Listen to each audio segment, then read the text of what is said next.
दोस्तों इस क्वेश्चन को देखिए। क्वेश्चन है एक घन के कोर में 4 सेंटीमीटर प्रति सेकंड की दर से ये जो है कोर की लंबाई बढ़ रही है। यदि कोर की लंबाई जो है 8 सेंटीमीटर हो तो घन के आयतन में जो है वृद्धि दर जो है क्या होगी, यानी घन के आयतन की जो है वृद्धि दर क्या होगी, उसी को हमको निकालना है। दोस्तों यह क्वेश्चन जो है अवकलन के अनुप्रयोग वाले पार्ट से संबंधित है, ठीक है। तो यहाँ पर देखिएगा घन के कोर में जो है 4 सेंटीमीटर प्रति सेकंड की जो है दर से वृद्धि हो रही है। देखिए कहीं भी अगर दर से कहीं वृद्धि हो रही हो, कहीं दर शब्द यूज हो जाए तो वहाँ पर जो है कोई भी दर अगर निकाली जाती है वो टाइम के रिस्पेक्ट में निकाली जाती है, ठीक है। कोई चीज़ बढ़ती है तो टाइम के सापेक्ष वो बढ़ती है, ठीक है। यानी कि ये जो बढ़ रहा है लंबाई, ये लंबाई किसी समय के सापेक्ष बढ़ रहा है, यानी समय जो है चलेगा तो उसी के साथ लंबाई भी बढ़ती जाएगी, ठीक है। इसका मतलब अगर मान लेते हैं, माना घन की लंबाई यक्स, जो लंबाई होगी वही चौड़ाई होगी वही ऊंचाई होगी, क्योंकि घन में तीनों भुजाएं बराबर होती हैं, ठीक है। लंबाई भी यही होगी, चौड़ाई भी घन की यही होगी और ऊंचाई भी घन की यही होगी, ठीक है दोस्तों। तीनों जो है एक ही होगा, यानी कि ऐसा कह सकते हैं कि घन की भुजा आप निकाल जो है लिख दें, वही लंबाई होती है वही चौड़ाई होती है वही ऊंचाई, तीनों बराबर होता है, ठीक है। तो यहाँ पर दिया गया है घन की जो लंबाई है यानी कि यक्स जो है ये टाइम के सापेक्ष बढ़ रहा है जो कि 4 है, यानी D x by D T बराबर 4। यक्स जो है टी के सापेक्ष बढ़ रहा है, ठीक है, क्योंकि ये पॉजिटिव साइन के साथ इसे हमने रिप्रेजेंट किया है।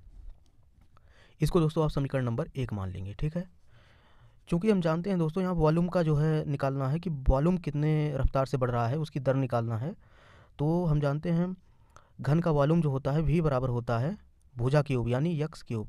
ये जो लंबाई चौड़ाई ऊंचाई ये तो भुजा ही है ना, भुजा लंबाई के रूप में भी है, चौड़ाई के देखिए कैसे, जैसे ये एक घन है, देखिए जैसे हमने एक घन बना दिया, ठीक है, तो इसकी जो लंबाई होती है वो भी एक्स हो जाएगी, जो चौड़ाई हो ऊंचाई होगी वो भी एक्स हो जाएगी और जो चौड़ाई होगी वो भी एक्स हो जाएगी, यानी घन की लंबाई भी एक्स है, चौड़ाई भी एक्स है, ऊंचाई भी एक्स है, ठीक है। आई थिंक आप समझ गए होंगे।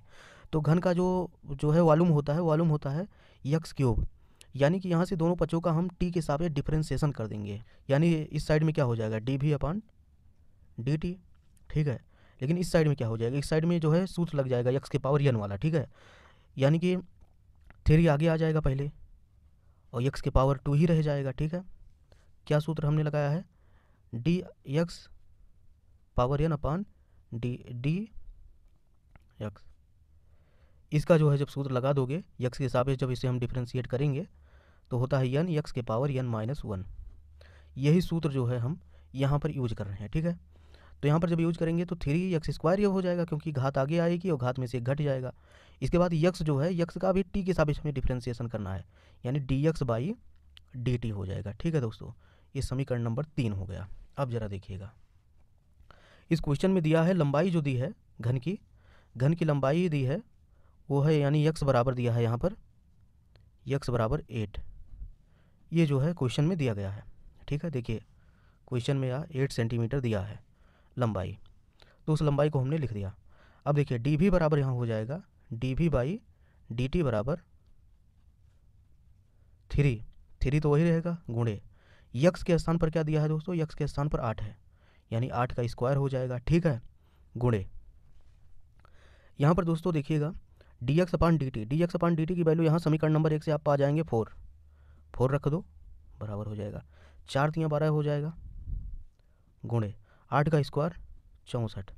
इसको दोस्तों हम गुणा कर लेते हैं, 12 चौक 48 हो जाएगा, 4 बचा, 12 चंग 72, 4 78। ये दोस्तों इसका आंसर हो जाएगा, यानी कि जो इसका वॉल्यूम बढ़ेगा वॉल्यूम जो है इसी दर से बढ़ेगा, 788 इसका आंसर आ जाएगा। तो आई थिंक आपको समझ में आया होगा, क्लैरिटी आई होगी कि आप किस प्रकार जो है इस तरह के क्वेश्चन जो है करेंगे। वीडियो पसंद आई हो तो एक लाइक जरूर कीजिएगा, चैनल पर नए तो सब्सक्राइब करिएगा। नई वीडियो मिलते हैं, तब तक के लिए जय।